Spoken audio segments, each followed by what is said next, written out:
தமிழக மக்களுக்காகவே அல்லும் பகலும் அயராது பாடுபட்டு வரும் மக்களின் முதல்வர் செல்வி ஜெயலலிதா நீடூழி வாழவும் தமிழகத்தின் முதலமைச்சராக மீண்டும் பதவியேற்க வேண்டியும் அஇஅதிமுக நிர்வாகிகளும் தொண்டர்களும் பால்குடம் காவடி தீச்சட்டி ஏந்தியும் அங்க பிரதட்சணம் செய்தும் மனமுருக வழிபாடு நடத்தினர்.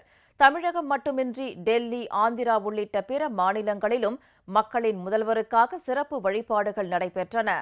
மதுரை மாநகர் மாவட்ட அஇஅதிமுக சார்பில் வைகை ஆற்றிலிருந்து 10,000த்திற்கும் மேற்பட்ட பெண்கள் பால் குடங்கள் எடுத்தும், ஆயிரக்கணக்கானோர் மயில் காவடி, பாசி காவடி, பறக்கம் காவடி எடுத்தும் 42 அடி, 32 அடி, 16 அடி நீளத்தில் அலகுகள் குத்தியும் சுமார் 25,000 பேர் முக்கிய வீதிகள் வழியாக ஊர்வலமாக சென்றனர்.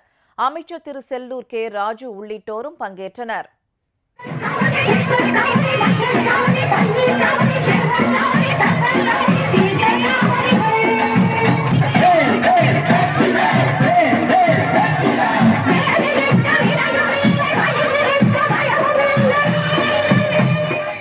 மதுரை நேதாஜி சாலையில் உள்ள பால தண்டாயுதபாணி கோயிலை அடைந்து சுவாமிக்கு பாலாபிஷேகம் செய்து வழிபட்டனர்.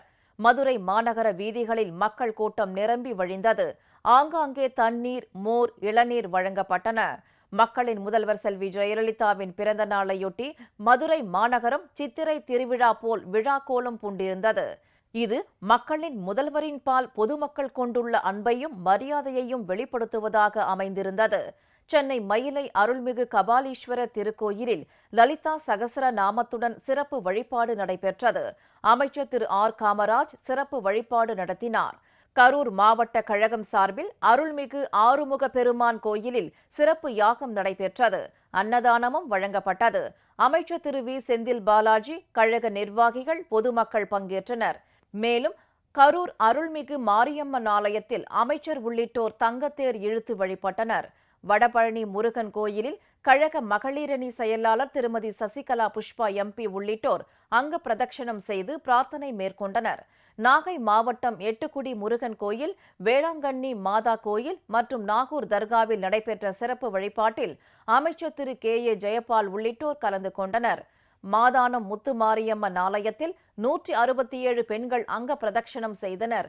வைத்தீஸ்வரன் கோயில் மற்றும் கொள்ளிடம் ஆஞ்சநேயர் கோயிலில் 1008 லட்டுகள் படைத்து சிறப்பு வழிபாடு நடத்தப்பட்டது. விருதுநகர் மாவட்டம் சாத்தூரிலிருந்து இருக்கன்குடி மாரியம்மன் கோயிலுக்கு 10,000த்திற்கும் மேற்பட்ட கழக தொண்டர்களுடன் அமைச்சர் திரு ஆர். பி. உதயகுமார் பாத யாத்திரையாக சென்று சிறப்பு பூஜைகள் செய்து வழிபட்டார்.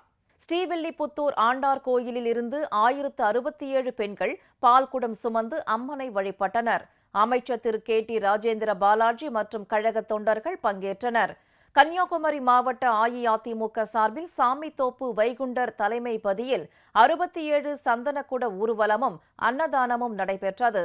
புதுக்கோட்டை மாவட்டம் பொன்னமராவதி அருள்மிகு மாரியம்மன் கோயிலில் 1008 பெண்கள் பால்குடம் எடுத்து வழிபட்டனர். வேலூர் மாவட்டம் வள்ளிமலை அருள்மிகு சுப்பிரமணிய சுவாமி கோயில், சோழிங்கர் அருள்மிகு லட்சுமி நரசிம்ம சுவாமி திருக்கோயில் போன்றவற்றில் பெண்கள் பால்குடம் எடுத்தும் திருவிளக்கு பூஜை செய்தும் வழிபாடு நடத்தினர். அன்னதானமும் வழங்கப்பட்டது. டெல்லி ஆர்கேபுரம் பகுதியில் அமைந்துள்ள முருகன் கோவிலில் சிறப்பு அபிஷேக ஆராதனைகள் நடத்தப்பட்டு அன்னதானம் மற்றும் வேட்டி சேலைகள் வழங்கப்பட்டன. மக்களவை துணை சபாநாயகர் டாக்டர் மு. தம்பிதுரை, அஇஅதிமுக நாடாளுமன்ற குழு தலைவர் திரு வேணுகோபால் எம்பி உள்ளிட்டோர் கலந்து கொண்டனர். இப்பகுதியில் உள்ள ஐக்கிய தேவாலயத்தில் நடைபெற்ற சிறப்பு பிரார்த்தனையிலும் மசூதியில் நடைபெற்ற சிறப்பு தொழுகையிலும் ஏராளமானோர் கலந்து கொண்டனர். அன்னதானமும் வழங்கப்பட்டது. ஆந்திர மாநில அஇஅதிமுக செயலாளர் திரு பக்கர் தலைமையில் திருப்பதி ஏழுமலையான் கோயிலில் 67 தேங்காய்கள் உடைத்து வழிபாடு நடத்தப்பட்டது. இதேபோன்று கர்நாடகா, மகாராஷ்டிரா, அந்தமான் உள்ளிட்ட பிற மாநிலங்களிலும் அஇஅதிமுக பொதுச் செயலாளரும் மக்களின் முதல்வருமான செல்வி ஜெயலலிதாவின் 67வது பிறந்த நாளையொட்டி பல்வேறு கோயில்கள், மசூதிகள் மற்றும் தேவாலயங்களில் சிறப்பு பூஜைகள், தொழுகைகள் மற்றும் பிரார்த்தனைகள் நடைபெற்றன.